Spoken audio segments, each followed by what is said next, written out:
在广东有群非常低调的外贸大佬在闷声发大财，看看他们怎么玩的。如果你是做包包的，想要开发越南那边的客户，在地图上直接找效率就太低了。打开这个外贸神器，输入产品词，位置选择越南，范围选择最大的，不一会工具就会将它们都找出来了。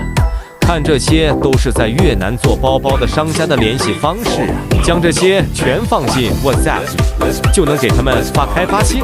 有意向的就会主动找你询盘了。